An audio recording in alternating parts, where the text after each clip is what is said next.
15 شعبان کی رات کو عائشہ فرماتی ہیں میں اٹھی تو آپ بستر پر نہیں تھے، تو میں ڈھونڈنے نکلی تو آپ جنت البقیع میں پہنچے ہوئے تھے۔ تو آپ نے دیکھ کر کہا عائشہ تو کیا سمجھتی ہے کہ اللہ اس کا رسول تمہارے ساتھ خیانت کریں گے؟ میں تو بقیع والوں کے لیے آیا تھا دعا کرنے۔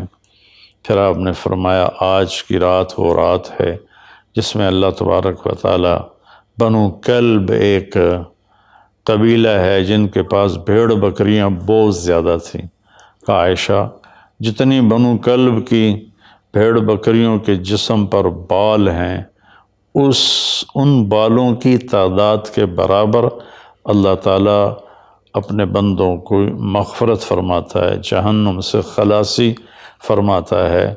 اس پر شب برات اور شب مغفرت علماء نے اس کا نام رکھا، میرے نبی کی زبان سے یہ نام نہیں نکلا۔ تو اس کی یہ فضیلت ہے کہ اس میں اللہ تعالیٰ کی طرف سے بخشش کا نزول ہوتا ہے۔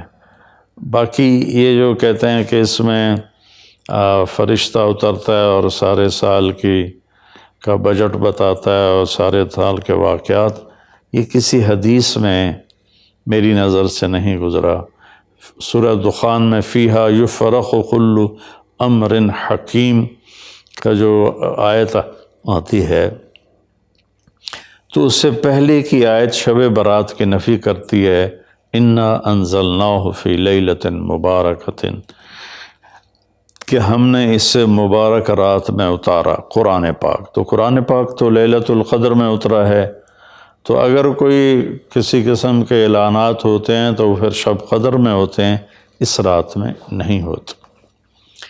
دوسرا یہ ہے کہ اس کے روزے اور بندگی کے بارے میں، شب قدر کی اللہ کے واسطے میری بات دھیان سے سنو، اللہ کی قسم کوئی خاص عبادت میرے نبی نے نہیں بتائی، لیلۃ القدر کی کوئی خاص عبادت میرے نبی نے نہیں فرمائی۔ حضرت عائشہ رضی اللہ عنہ نے پوچھا یا رسول اللہ اگر مجھے لیلۃ القدر نصیب ہو تو میں کیا کروں؟ کہا یہ دعا پڑھو، اللہم انک عفو تحب العفو فاعف عنی، اللہ تو معاف کرنے والا ہے، معافی کو پسند فرماتا ہے، مجھے معاف فرما۔ تو میرے نبی کی عبادت وہی 11 رکعت تہجد کے نوافل تھے، چاہے وہ شب قدر تھی، چاہے وہ شب برات تھی، چاہے وہ شب جمعہ تھی۔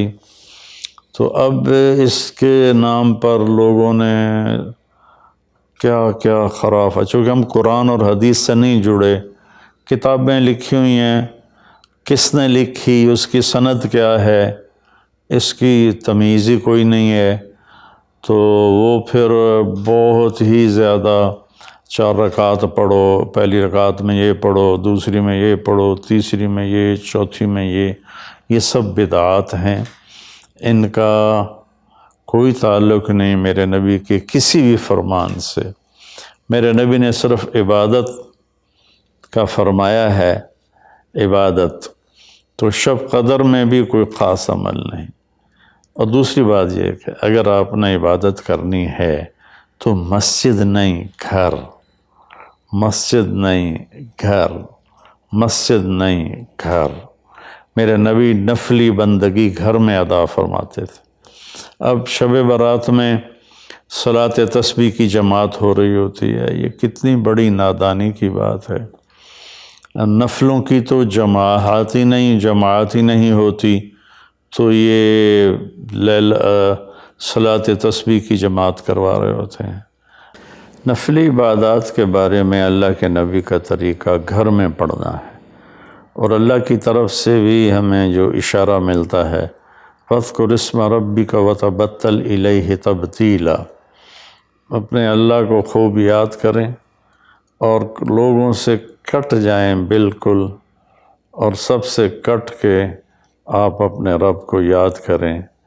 وَمِنَ اللَّيْلِ فَتَهَجَّدْ بِهِ نَافِلَةً لَكَ عَسَىٰ أَن يَبْعَثَكَ رَبُّكَ مَقَامًا مَحْمُودًا فَإِذَا فَرَغْتَ فَانْصَبْ وَإِلَىٰ رَبِّكَ فَارْغَب ان ساری آیات کا خلاصہ یہ بنتا ہے کہ نفلی عبادات سنتیں بھی ہوں گھر میں پڑھو، اور خاص طور پر جو ایسی راتوں کی عبادت ہوتی ہے، مسجدوں میں اکٹھے ہونا اور اس رات میں جھنڈیاں لگانا، پھر آتش بازی کرنا، یہ آتش بازی تو بالکل ہی اسراف ہے اور خرافات ہے۔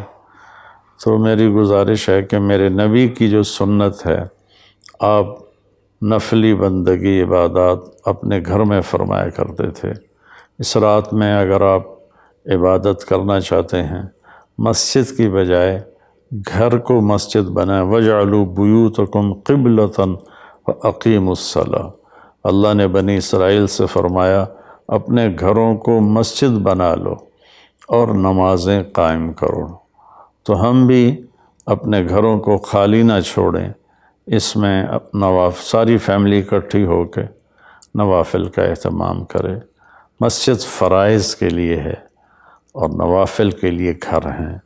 تو امید ہے میری اس بات پہ آپ غور فرمائیں گے، ناراض نہیں ہوں گے۔